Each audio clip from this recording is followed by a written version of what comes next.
O Senhor esteja convosco.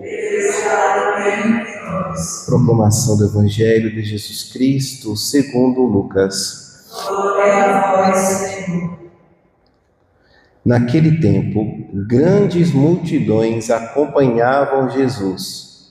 Voltando-se, ele lhes disse: Se alguém vem a mim, mas não se desapega de seu pai e sua mãe, sua mulher e seus filhos, seus irmãos e suas irmãs, e até da sua própria vida, não pode ser meu discípulo. Quem não carrega sua cruz e não caminha atrás de mim, não pode ser meu discípulo. Com efeito, qual de vós, querendo construir uma torre, não se senta primeiro e calcula os gastos, para ver se tem o suficiente para terminar? Caso contrário, ele vai lançar o alicerce e não será capaz de acabar. E todos os que virem isso começarão a caçoar, dizendo: Este homem começou a construir e não foi capaz de acabar. Ou ainda, qual rei que ao sair para guerrear com outro, não se senta primeiro e examina bem se com 10.000 homens poderá enfrentar o outro que marcha contra ele com 20.000. E se ele vê que não pode, enquanto o outro rei ainda está longe, envia mensageiros para negociar as condições de paz. Do mesmo modo, portanto, qualquer um de vós, se não renunciar a tudo que tem, não pode ser meu discípulo. Palavra da salvação.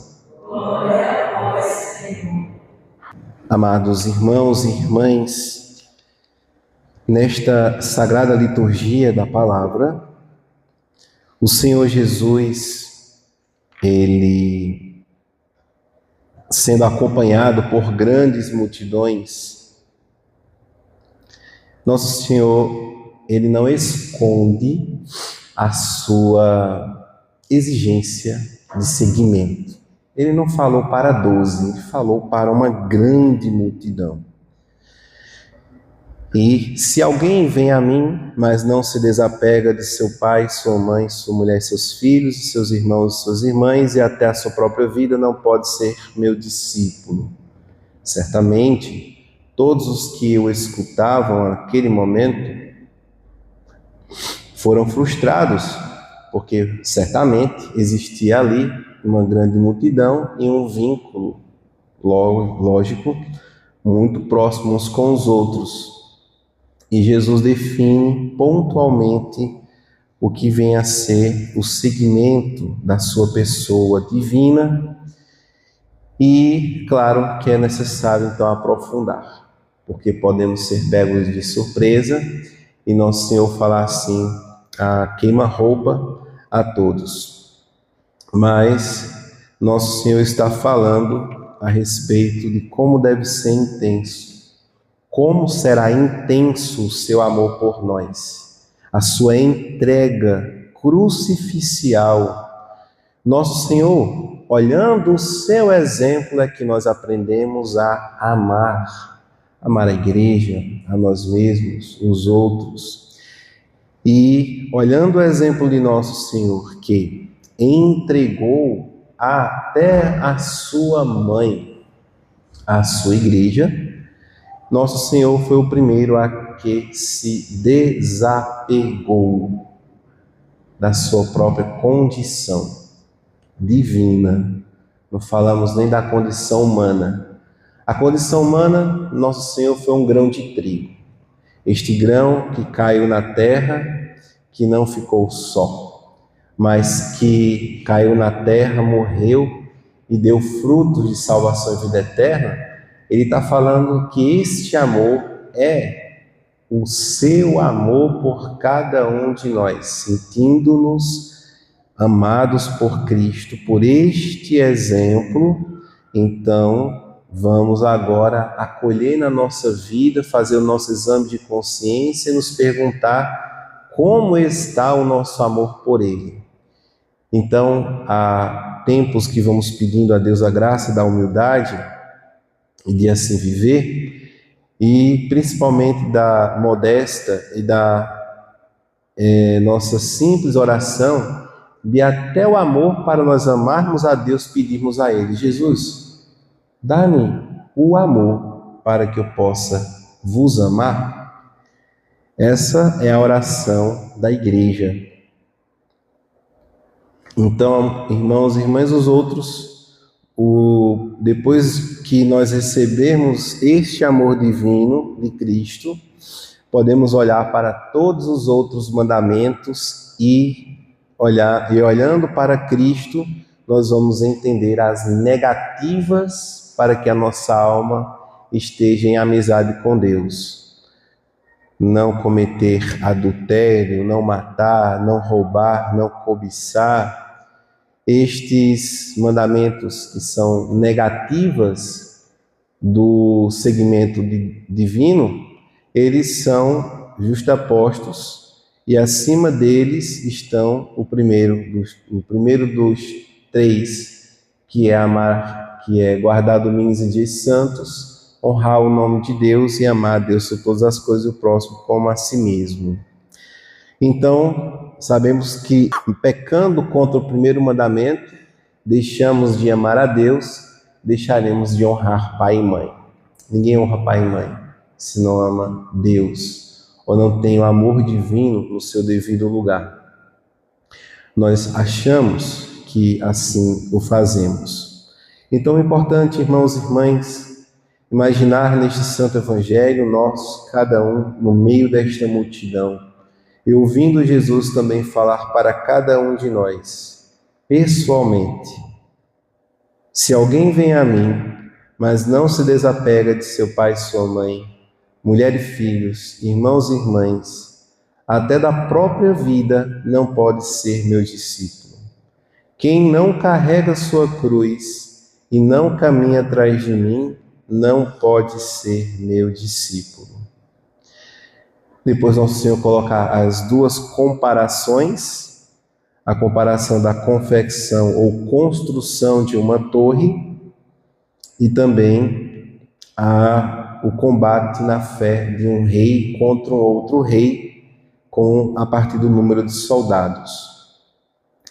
Na patrística de hoje, no livro dos Macabeus, capítulo 3, versículos de 1 a 26, Judas Macabeus, ele profere a seguinte sentença: porque a vitória na guerra não depende da grande quantidade de soldados, mas da força que vem do céu. A luta, porque a vitória na guerra não depende da grande quantidade de soldados, mas da força que vem do céu. E aqui está o fundamento do amor humano: apoiar-se na graça divina. Como o nosso amor humano pode ser perfeito se ele estiver apoiado na graça divina. Portanto, amados irmãos e irmãs, que possamos confiar e alicerçar a nossa esperança e a nossa confiança nesse amor divino que vem do céu, nesta força que vem do alto. Esta força é o fundamento para a construção deste homem interior que estamos construindo com muito afinco, com muita paciência, entre quedas e entre vitórias. Estamos nesta caminhada, nesta luta espiritual que, invisível aos olhos, podemos minimamente contemplar na nossa consciência. Certa feita, questionaram Santa Joana d'Arc se ela tinha plena convicção de que estava em estado de graça. A petulância da pergunta nasceu na hora do seu martírio. E ela disse: se eu não estiver, que Deus me coloque. Quanta confiança, quanto desapego e quanto ordenamento do amor. Não somos capazes de escamotear, esconder um pecador dentro da gente. Eu vou me esconder. Não, quando for na hora de eu ir para o céu, eu vou dar um jeitinho de me esconder e entrar lá. Não tem condições, não há lógica.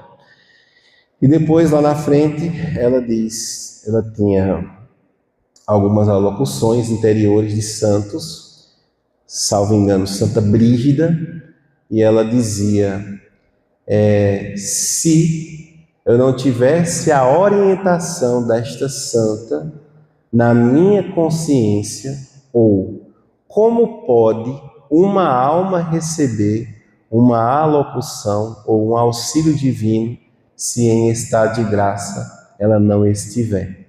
E com isso, Santa Joana nos dá uma belíssima catequese. Queremos ser auxiliados pelos anjos, queremos ser auxiliados no conselho dos santos, nossa consciência, que é o ouvido da alma, precisa escutar. E para que esta alma possa escutar, ela precisa ter o seu amor ordenado. Ó alma, a quem tu amas? A quem tu amas quando, dizia Santo Agostinho, a quem tu amas, ó alma, quando contemplas a natureza? A quem tu amas, ó alma, quando tu contemplas a beleza das criaturas? Se não estás contemplando, por trás da beleza das criaturas, o autor desta criação, senão Deus. Então, amados, nada foge aos nossos sentidos. Tudo a gente contempla, tudo a gente julga, tudo a gente vê. Agora, o que está por trás desta criação é o próprio Deus. E assim, quando contemplamos a Deus por trás da criação divina, nós somos capazes de amar a Deus, amando a criatura divina, sem nos perder na criatura ou na criação de Deus. Então sabemos que Deus está. E aí na família, você olha para a sua família e vê Deus presente no ordenamento do esposo, dos filhos, Deus presente até no caos das provações que uma família possa passar.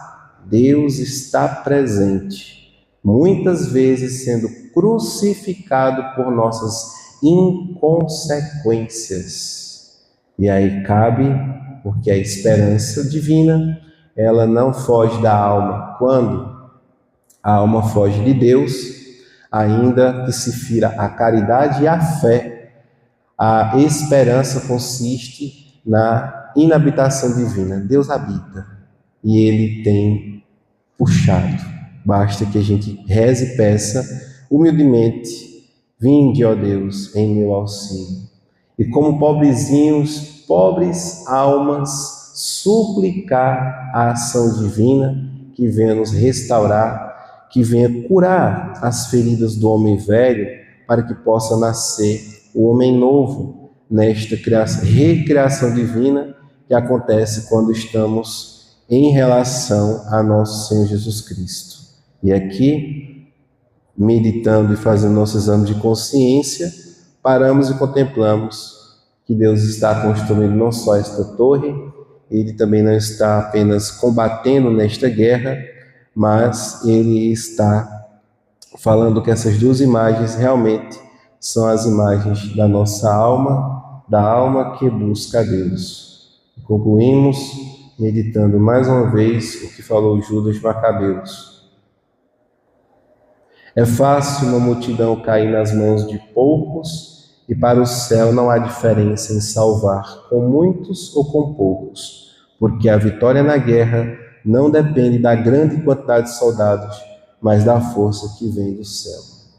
Glória ao Pai, ao Filho e ao Espírito Santo, como era no princípio, agora e sempre. Amém.